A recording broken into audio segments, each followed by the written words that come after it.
Ciao ragazzi, bienvenue à Buonasera Calcio, l'émission qui donne son avis sur l'actualité du football européen 2 fois par semaine. Chaque lundi et chaque jeudi à 20h30, je passe 30 minutes avec vous en direct sur Twitch, mais aussi en podcast à écouter sur toutes les plateformes de streaming. Bonne émission. Bonsoir à tous, bienvenue à Buonasera Calcio. Merci d'être là. Ce soir, nous allons parler, comme c'est écrit, de Manchester City. Bonsoir, Forza Juve, encore un Italien dans la magouille. Ouais, alors bon, on va pas faire de généralité tout de suite, hein, c'est juste un employé de Manchester City. Donc voilà, je voulais un petit peu donner mon avis sur ce qui se passe avec Manchester City, et puis en plus, vous parler aussi d'une petite nouvelle, mais très rapide, mais en même temps, ça va un petit peu venir étayer ce qui se passe avec Manchester City, c'est sur la Super League et ce qui a été révélé aujourd'hui. Alors, sur la nouvelle formule de la Super League. Bon, déjà, on va commencer avec Manchester City. On va reprendre un petit peu la situation de City. En fait, la Première Ligue a fait 4 ans d'enquête sur les finances et les pratiques de Manchester City sur une période qui va de 2009 à 2018. Donc une très grosse enquête, très très longue. C'est une enquête bien sûr qui a été un petit peu initiée, inspirée par les Football Leaks. Je ne sais pas si vous vous souvenez, mais donc les Football Leaks sont sortis en 2019, je crois. C'était un journaliste portugais qui a révélé énormément de détails financiers sur le football en général. Alors c'était plein de journaux, hein, de quotidiens, de journaux d'investigation à travers l'Europe, hein, qui s'étaient ligués pour faire ces Football Leaks, hein, comme il y a eu les WikiLeaks, etc., etc. Donc et les Panama Papers, etc. Et là, en l'occurrence, c'était les Football Leaks. Il y avait plein de données financières sur énormément de clubs. Et c'est vrai que Manchester City a attiré l'œil de la Première Ligue, parce que City, à l'époque, enfin, en tous les cas, la période sur laquelle revenaient les Football Leaks était le début de l'achat de Manchester City. City, à l'époque, voulait se faire une place dans le football anglais très rapidement. Et donc, ils ont utilisé un petit peu tous les moyens à leur disposition pour le faire. Alors, qu'est-ce que cette enquête-là de la Première Ligue qui a duré 4 ans révèle ? Elle révèle que City, lors de cette période de 2009 à 2018, aurait pu enfreindre, hein, donc pour l'instant c'est de l'hypothétique, mais aurait pu enfreindre plus de 100 fois, je crois, que c'est exactement 113 fois, le fair play financier de la Première Ligue. Donc on ne parle pas du tout du fair play financier européen. Hein. Le fair play financier européen, Manchester City a été sanctionné pour ça. Je ne sais pas si vous vous souvenez, puis ils ont fait appel auprès du tribunal arbitral du sport, et c'est vrai que ça a été suspendu. Ils ont pu continuer à participer à la Ligue des Champions, et ils ont juste eu de très légères à leur échelle, ils ont juste eu de très légères sanctions financières de la part de l'UEFA. Donc ça s'est plutôt bien terminé. La Première Ligue, c'est autre chose. La Première Ligue, depuis 1992, gère le championnat de première division professionnelle anglais, mais c'est une société privée qui gère ça. Alors bien sûr, c'est une délégation de la Fédération anglaise de football, mais ça ne change pas que c'est une société privée, et donc elle a des règles un petit peu comme la NBA. Alors c'est pas vraiment la NBA parce que le football européen est construit différemment que le basketball nord-américain, mais c'est quand même dans l'esprit d'une ligue, on va dire, privée. Il y a donc des règles différentes que tous les clubs qui participent à la Première Ligue sont tenus de respecter. En tous les cas sur le territoire anglais, parce que lorsqu'ils participent à des compétitions européennes, c'est complètement différent. C'est l'instance, en l'occurrence compétente, qui est l'UEFA, qui va régir comment et de quelle manière est-ce que le club doit se comporter. La Première Ligue, concernant les preuves, par exemple, et ça c'est une grosse différence entre la Première Ligue et l'UEFA, n'a pas de prescription. Ça veut donc dire que qu'il n'y a pas de moment où la Première Ligue pourrait dire bon bah après 5 ans on va pas regarder les pièces qu'on a. L'UEFA, elle, par exemple, cette instance dit qu'ils ne peuvent investiguer au niveau financier que sur une période de 5 ans maximum. Donc c'est pour ça que la Première Ligue a fait de 2009 à 2018 et peut-être, potentiellement, va réengager une enquête pour de 2018 à 2023. Peut-être, pas forcément, parce que peut-être qu'après les sanctions, on va le voir après. Mais là, je voulais revenir un petit peu sur la situation, les faits, et qu'est-ce que ça implique pour Manchester City. Donc, c'est vrai que les faits sont vraiment sur une très grande période. Et puis, c'est pareil, les preuves. L'UEFA a certaines règles concernant les preuves que l'on peut produire dans ce type de procès. Alors là, en l'occurrence, c'est une commission, donc c'est pas vraiment un procès, mais c'est une commission indépendante. Donc, dans ce type de cas, les preuves doivent, pour l'UEFA, être recueillies de façon officielle, en demandant au club. Alors Manchester City avec l'UEFA avait refusé d'ouvrir ses dossiers. Ça avait pas joué forcément en sa faveur, mais en même temps, Manchester City avait pu porter plainte auprès du TAS en disant bah en fait moi j'ai donné aucun document à l'UEFA parce qu'ils ont absolument pas le droit de me contraindre de le faire et l'UEFA m'a sanctionné sur des bases qui n'existent pas, en tous les cas pas officielles, qui ne respectent pas le droit de la preuve. Donc c'est comme ça que les sanctions de Manchester City ont été cassées. C'est sur une espèce de vice de forme devant le tribunal arbitral du sport. Là, avec cette commission indépendante de la Première Ligue, étant donné que ça concerne les règles de la Première Ligue, le Manchester City n'a pas d'appel possible auprès du TAS ou auprès de quelconque organe, même en Angleterre, ce n'est pas possible. Donc ça veut dire que les sanctions que la commission indépendante de la Première Ligue va promulguer contre Manchester City vont être définitives. Et ils ne pourront pas revenir dessus. Alors, est-ce qu'ils peuvent négocier ? Ça, c'est possible. Peut-être, en fait, je sais pas, mais parce que ça s'est quand même encore jamais produit, ce genre de situation, mais peut-être qu'ils peuvent négocier. Mais les 19 autres clubs de Première Ligue sont très remontés contre Manchester City si effectivement leur triche, c'est-à-dire leurs plus de 100 infractions aux règles du fair play financier de la Première Ligue sont avérées. Ils sont très très remontés contre Manchester City pour qu'ils soient très très fortement sanctionnés. Alors, je vais faire juste un petit point sur les commentaires. Je m'y attendais à ce qu'il y ait des magouilles à City. Ils s'achètent beaucoup, mais niveau vente, ils font peu de grosses ventes. Ouais, c'est vrai qu'ils font pas énormément de grosses ventes. Des fois, ils se séparent en fait de joueurs plus que faire des grosses ventes parce qu'ils ont forcément, c'est un petit peu comme le Paris Saint-Germain. Ils ont de très très gros salaires, donc de temps en temps, ils préfèrent faire un transfert petit mais se débarrasser d'un salaire sur 4-5 ans, enfin en tous les cas 3-4 ans, plutôt que de faire un gros transfert. Donc ils ont une façon de gérer les choses un petit peu différente, un petit peu comme le Paris Saint-Germain. Paris Saint-Germain fait jamais de gros transferts à l'externe parce que les joueurs gagnent beaucoup trop d'argent. Et donc, si les clubs doivent dépenser beaucoup d'argent, plus en plus payer des salaires qui sont astronomiques, c'est assez compliqué. En tous les cas, donc, pour revenir aux faits concernant Manchester City, donc cette commission indépendante il n'y aura pas d'appel aux sanctions de cette commission indépendante. On parle de fin juin concernant les sanctions éventuelles. On va voir ce que c'est les sanctions juste après. Mais les sanctions éventuelles, en tous les cas, le réquisitoire de cette commission aura lieu probablement fin juin, mais peut-être aussi pendant l'été ou en tous les cas en début de saison prochaine.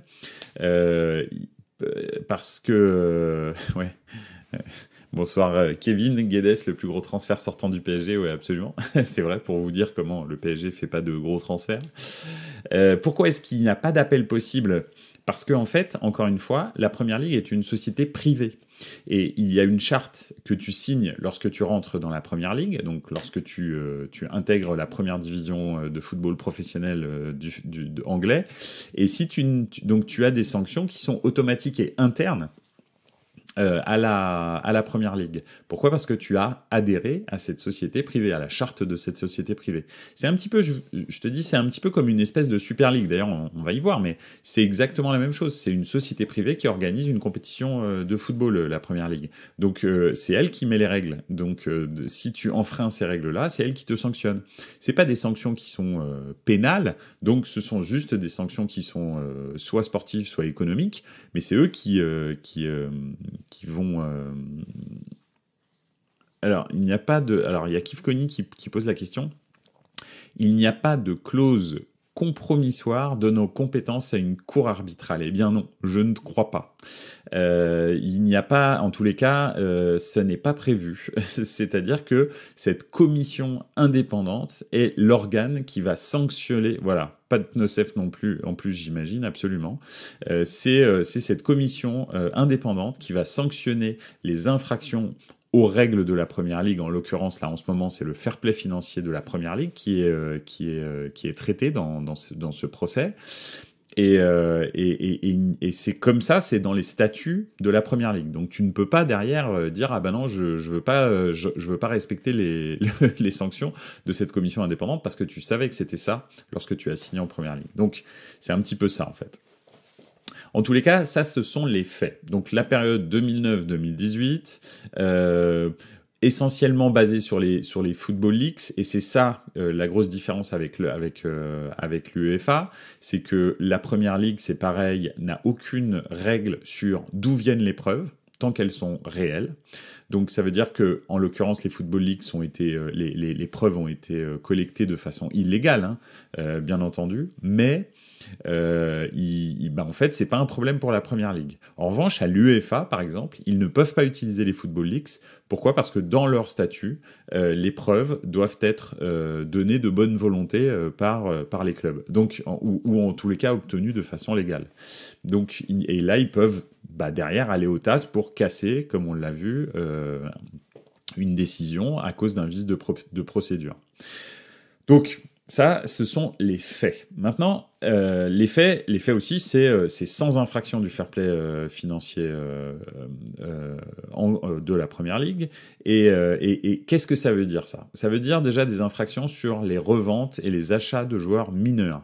Donc ça, vous savez, Chelsea a été sanctionné pour ça, donc Manchester City faisait à peu près la même chose a priori. Déjà, c'est une des choses que Manchester City, pour lesquelles Manchester City risque des sanctions. Mais aussi, effectivement, des contrats de sponsoring gonflés, voire même inexistants. C'est-à-dire qu'en fait, Etihad, qui est leur sponsor principal de leur stade et puis de leur maillot, avait bien sûr gonflé, comme QNB par exemple ou Qatar Airways pour le Paris Saint-Germain. En fait, ils avaient gonflé les montants de sponsoring de leur contrat, et en fait la Première Ligue va dire que effectivement c'est pas rentable pour la société Etihad de faire un sponsoring à ce niveau-là, parce que forcément ils ne rentreront jamais dans leurs sous. Donc ça, c'est la première chose. Mais ça peut être aussi, a priori, des contrats de sponsoring inexistants avec des sociétés qui auraient signé des contrats avec Manchester City. Mais là, pour l'instant, c'est de l'hypothétique parce qu'on n'a pas réellement les faits. C'est dans la presse, il y a eu quelques fuites. Alors, on verra si ça se confirme.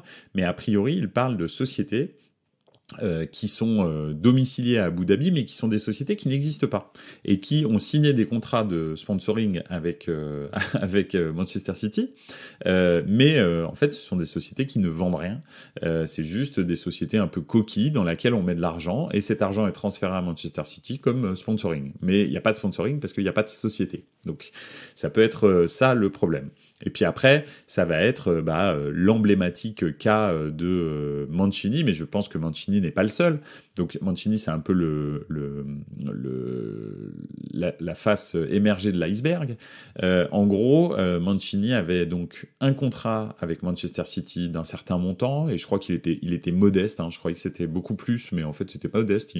On parle de 1,6 million d'euros par an, net d'impôts, et il avait un autre contrat à Abu Dhabi, donc un contrat qu'il n'honorait pas, parce qu'il n'était pas du tout entraîneur à Abu Dhabi, ni rien du tout, et il avait un autre contrat de 1,9 million d'euros net par an, qui était payé par un club d'Abu Dhabi, je sais plus lequel, en revanche, je suis désolé, mais donc voilà, donc c'était ce type de montage financier avec plusieurs salaires, c'est-à-dire des salaires qui sont déclarés à la Première Ligue et un salaire fictif, on va dire, qui est payé par le même propriétaire, mais à Abu Dhabi, il est possible que ce soit aussi passé avec les joueurs. Donc pour l'instant, bien sûr, on est sûr de rien, parce qu'on n'a pas les réelles preuves, ou en tous les cas résumé de toute cette affaire, mais certainement que ça va sortir le jour où il y aura des sanctions. Alors quelles sanctions, justement? On se posait la question,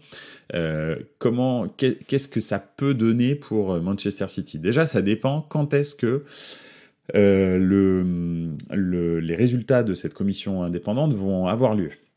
Il est possible, comme je le disais tout à l'heure, que ça se fasse fin juin.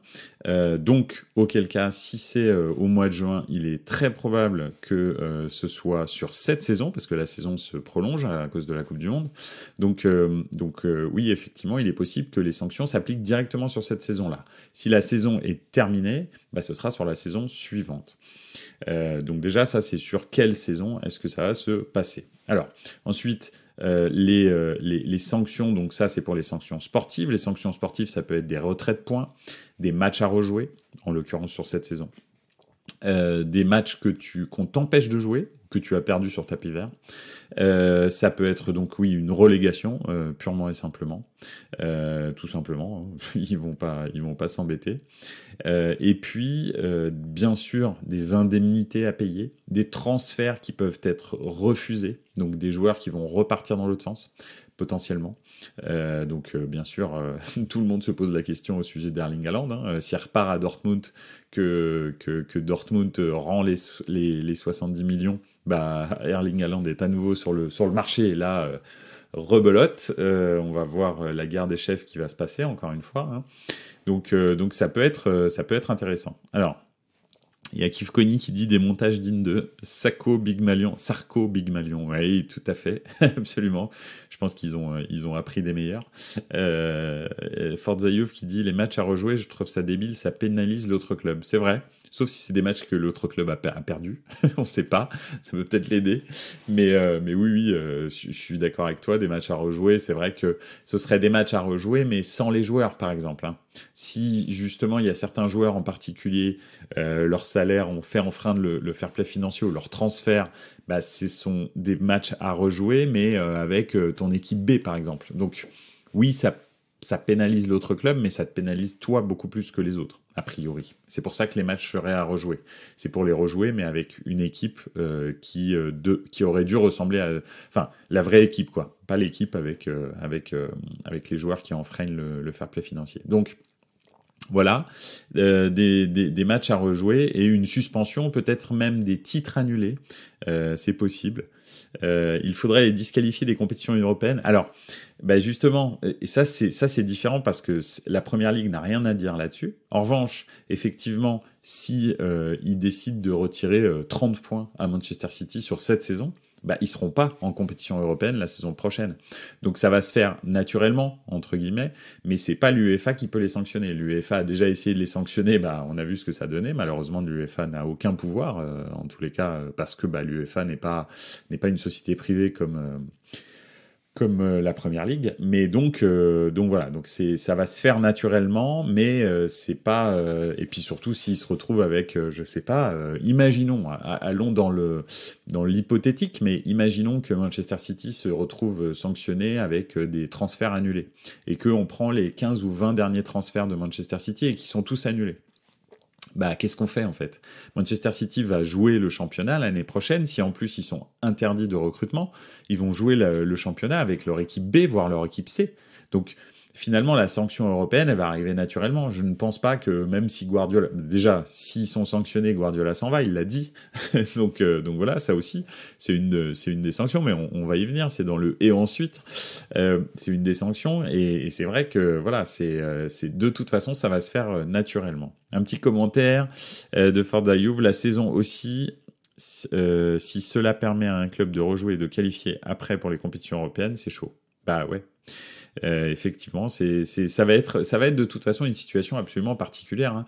Enfin, là, on est dans une période du football européen et justement et ensuite dans mon et ensuite j'aimerais savoir pourquoi est-ce que pas savoir mais j'aimerais vous donner mon avis sur pourquoi est-ce qu'on en arrive là, pourquoi est-ce que des clubs comme Manchester City enfreignent à ce point-là les règles du fair play financier, pourquoi est-ce que la Juve prend autant de suspensions de sanctions et donc de points de suspension, etc. Bah, c'est parce qu'en fait, on arrive à un moment critique du football international, à un moment où je pense qu'il n'y a pas de... On est à un point de non-retour financier. La Juve a manipulé ces chiffres pour essayer de recoller au wagon des très gros clubs que sont le Paris Saint-Germain, tous les clubs de Première Ligue, le Bayern, le Real et le Barça. C'est pour ça qu'elle se retrouve dans cette situation-là. Manchester City vous laisse faire une place au soleil et voyez bien que c'est maintenant qu'il fallait le faire parce que sinon, en fait, récupérer des clubs comme Liverpool, Manchester United, etc. À l'époque, ils pensaient que c'était pas possible sans créer des revenus qui n'existaient pas. On voit qu'avec Newcastle, après, les revenus naturels maintenant des clubs anglais sont pas les mêmes qu'en 2009. Donc maintenant, un club anglais, si Manchester City avait commencé son histoire maintenant, je pense qu'ils auraient pas fait la même chose. Pourquoi ? Parce que maintenant, les revenus de clubs anglais comme n'importe lequel, hein, mais Manchester City, Newcastle, etc., sont tellement énormes qu'en fait, il n'y a plus besoin de triquer les chiffres, parce qu'en fait, vous avez des revenus qui sont incommensurablement plus élevés que n'importe quel autre club de n'importe quel autre championnat européen. Donc il n'y a plus besoin vraiment d'enfreindre les règles maintenant. En 2009, c'était différent. Pour se faire une place dans le Gotha européen, le Paris Saint-Germain a utilisé exactement les mêmes comment dirais-je, les mêmes choses, hein, parce que les contrats de sponsoring survitaminés, le Paris Saint-Germain, c'est comme ça qu'il s'est construit. Donc voilà. Et puis après, petit à petit, bien sûr, est arrivé le marketing et Paris a fait un travail incroyable et ça, au moins, on peut leur reconnaître ça. Ils ont fait un travail incroyable sur le marketing. Donc maintenant, en plus, ils génèrent des revenus qui sont énormes. Donc bon, ils ont moins besoin d'avoir des contrats de sponsoring un peu disproportionnés. Alors on va refaire un petit point dans les commentaires. Nous on le sait, on n'est pas aimé en Italie, on gêne. Ah oui, alors oui, la Juve effectivement, et je comprends, mais tu peux pas dire qu'elle est pas aimée parce que c'est le club le plus aimé en Italie. Donc voilà. Et puis, en revanche, vous gênez bien entendu parce que étant donné que vous êtes le club le plus aimé d'Italie, vous êtes aussi le club le plus détesté d'Italie, forcément. Ça va. Ça s'appelle la rançon de la gloire. C'est un petit peu comme le Real. Le Real, c'est le club le plus aimé en Espagne, mais c'est aussi le club le plus détesté en Espagne. C'est comme ça. C'est la rançon de la gloire. Ensuite, effectivement, on peut se dire, moi j'ai discuté avec pas mal de personnes qui me disaient mais c'est pas possible, Manchester City peut pas être sanctionné par la Première Ligue, c'est se tirer une balle dans le pied, etc. En fait, Manchester City en Première Ligue, c'est pas du tout un club qui est important, qui a un poids en tous les cas médiatique très important dans les droits télé. Il faut savoir que Manchester City est 18e, je crois, de Première Ligue, enfin, en termes d'audience, d'accord ? Le premier et le deuxième, c'est Manchester United, Liverpool, dans quel ordre, je sais pas exactement, mais c'est les deux premiers. Le troisième, c'est Arsenal. Après arrivent les grands clubs londoniens, type Chelsea, Tottenham, West Ham, Aston Villa, etc., etc. Et c'est vrai que Manchester City, en revanche, est un nain au niveau de la Première Ligue. Alors oui, ils ont gagné 5 Premières Ligues ces dernières années, sur 6 ans ou un truc comme ça, mais c'est un club qui, avant l'achat de Abu Dhabi, n'était vraiment qu'un très petit club anglais. Donc c'était pas du tout comme, par exemple, si on doit faire un comparatif avec le Paris Saint-Germain, c'est ce que je disais, le Paris Saint-Germain avait une vraie histoire avant le Qatar. Avant le Qatar, le Paris Saint-Germain a gagné une Coupe d'Europe, ce qu'ils n'ont pas fait depuis que le Qatar est là. Avant le Qatar, le Paris Saint-Germain avait gagné des championnats et des coupes. Etc., etc. Avant le Qatar, le Paris Saint-Germain avait eu Rai, Valdo, Ricardo, je sais pas, Ginola, Luis Fernandez, etc., etc. Donc, ils ont eu énormément de stars avant le Qatar. George Weah, enfin bref, j'en passe et des meilleurs. Donc, le Paris Saint-Germain existait déjà c'était déjà un club qui comptait en France avant le rachat des Qataris. Pour Manchester City, c'était pas du tout le cas. Donc voilà. Chelsea un peu plus, quand même. Oui, voilà, c'est ça. Chelsea un peu plus, pareil, quand il a été racheté par Abramovich. Chelsea était un grand club endormi de la Première Ligue, mais c'était quand même un grand club qui avait gagné des titres, qui avait effectivement un palmarès européen, etc. Alors que City, rien du tout. Je crois qu'ils avaient gagné une coupe en 56, un truc dans le genre. Mais c'est tout, quoi. Alors la FA Cup est très importante en Angleterre, mais c'est quand même pas le Real Madrid, quoi. Hein, ok, donc donc voilà. Donc il faut savoir que pour la Première Ligue, lorsque les droits télé sont achetés par Sky, par exemple, en Angleterre, bah, le Manchester City finalement pèse peu. Il pèse beaucoup à l'étranger. Effectivement, à l'étranger, en France, en Espagne, je sais pas où, en Italie, Manchester City est beaucoup regardé parce que, en fait, nous, c'est vrai qu'on n'a pas d'attachement particulier à des clubs pour les clubs anglais, ce qui fait que Manchester City étant un club qui joue bien au football avec un entraîneur qui est charismatique et emblématique, ben, on va regarder Manchester City. Mais c'est pas pour ça que c'est un club anglais qui a du poids et qui est important dans les droits télé généraux. Il faut savoir que les droits télé, par exemple, la Première Ligue vient de re-signer les droits télé pour la période de 2024-2027, si je ne m'abuse, ou c'est 2025-2028. En tous les cas, c'est 3 ans, et c'est 11 milliards d'euros. Donc, vous comprenez bien que, par exemple, la Ligue 1, c'est 650 millions d'euros par an. Donc, sur une période de 3 ans, ça ferait éventuellement, si tout se passe bien, si les droits ne chutent pas, 1 milliard 950 millions. Plus les droits télé à l'étranger, la Ligue 1 se vend 60 millions d'euros par an à l'étranger, ce qui fait que on rajoute à ça 180 millions. Donc en gros, pour la même période, si on prend la Ligue 1, les droits télé vont s'élever à peu près à l'étranger et en interne à 2,1 millions d'euros. 2 milliards 100 millions d'euros, alors que la Première Ligue touche 11 milliards d'euros sur la même période. Donc 20 clubs qui se partagent 11 milliards d'euros sur 3 ans. Bah en fait, c'est pour ça que je voulais faire un petit lien à la fin sur la Super League, parce qu'il y a un des développements aujourd'hui. La nouvelle version de la Super League est arrivée, entre 40 et 80 clubs, 14 matchs minimum par club, plus aucun club qui est qualifié d'office, juste des clubs qui se qualifient par le biais des championnats, et des droits qui sont gérés en direct par cette société privée que les clubs vont construire ensemble. Donc voilà un petit peu la Super League. Et cette Super League est là pour répondre à la Première Ligue, parce que des clubs comme le Real, comme la Juve, comme le Milan, comme l'Inter, comme, je sais pas, Marseille, comme Dortmund, comme le Bayern même, etc., ne pourront absolument plus rivaliser. C'est-à-dire qu'il y aura une Ligue 2 européenne, et puis les titres européens vont se jouer entre les superpuissances anglaises, en fait. Parce que, encore une fois, je le répète, je l'avais dit sur l'émission de la Super League, le dernier de Première Ligue prend, par exemple, je prends toujours le même exemple, mais c'est choquant, moi je trouve ça choquant, le dernier de Première Ligue prend 120 millions d'euros, le premier de Serie A prend 40 millions d'euros. Donc voilà, c'est complètement fou, et c'est pour ça que en fait ça n'est plus possible de faire des compétitions européennes qui ne sont pas régulées, et il se trouve que la Super League va réguler la masse salariale, le nombre de joueurs, etc., et si vous organisez pas des compétitions qui sont régulées, donc par des sociétés privées, en l'occurrence comme la Super League, c'est impossible de jouer avec des clubs anglais. C'est impossible. Ça sert même à rien d'y aller, c'est-à-dire que dans 5 ans, en fait, vous verrez, tous les titres européens, les 3, seront gagnés par des clubs anglais. Donc, tout simplement. C'est simple. Ou alors, les clubs anglais joueront même plus les coupes européennes parce que ça les intéressera pas. C'est aussi ça, parce que c'est-à-dire que même en termes financiers, il n'y a aucun intérêt pour eux de gagner la Ligue des Champions. Donc voilà, ça rapporte moins que le championnat en Angleterre. Donc voilà. Un petit point sur les commentaires avant de terminer. La saison aussi, cela permet de...